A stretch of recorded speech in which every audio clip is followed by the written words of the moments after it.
On est aujourd'hui le 13, dans le mois de Tammuz. On éveille de la paracha Balak et aussi on éveille de la Iloula d'un très grand rabbin que vous avez tous entendu parler, Or HaChaim HaKadosh, Rabbi Chaim Ben Attar. Il était dans la même période du Baal Shem Tov. Baal Shem Tov était de l'autre côté du monde, Ukraine, et Rabbi Chaim Ben Attar, il était pendant 40 ans au Maroc. Son histoire, on va le raconter dimanche. Il est décédé 1743, il y a 281 ans. Et pourquoi je dis c'est important de connaître les dates et les histoires de nos rabbins? Parce que certains connaissent Winston Churchill. Ah, lui je le connais, oui. Quelle date il est décédé? Ah, 1065, c'est pas grave. Même Churchill, il s'inspire sur l'Or HaChaim HaKadosh. Et il dit sur notre parachat de cette semaine, on a essayé de nous maudire, de nous faire, tout n'a pas marché avec Balak et Bilam. Mais à la fin, il y a quand même le rocher qui a fait couler le Titanic. La paracha se termine avec un accident qui s'est passé chez nous, avec l'histoire de tous les fils de Midian et beaucoup des hommes qu'ils ont vus à droite et à gauche. Et il y a eu 24 000 morts.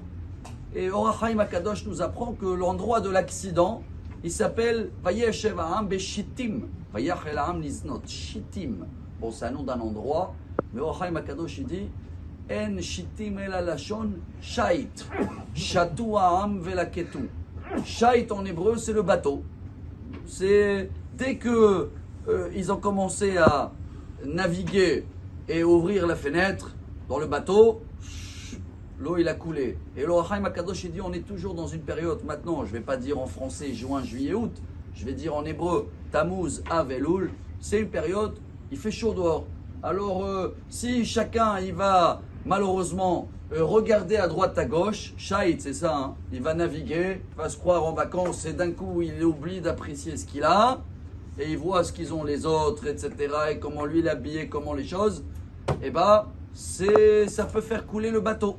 Pour cela, chers amis, je crois que nous tous, tous les matins, on démarre avec ce Teilim et on va le comprendre mieux, ce message. Tous les jours, on fait le Teilim 124. Shira Ma'alot de David, Loulé Hashem, Shayalanu, Azayamaim Zedonim. Il y a toujours de l'eau qui nous entoure.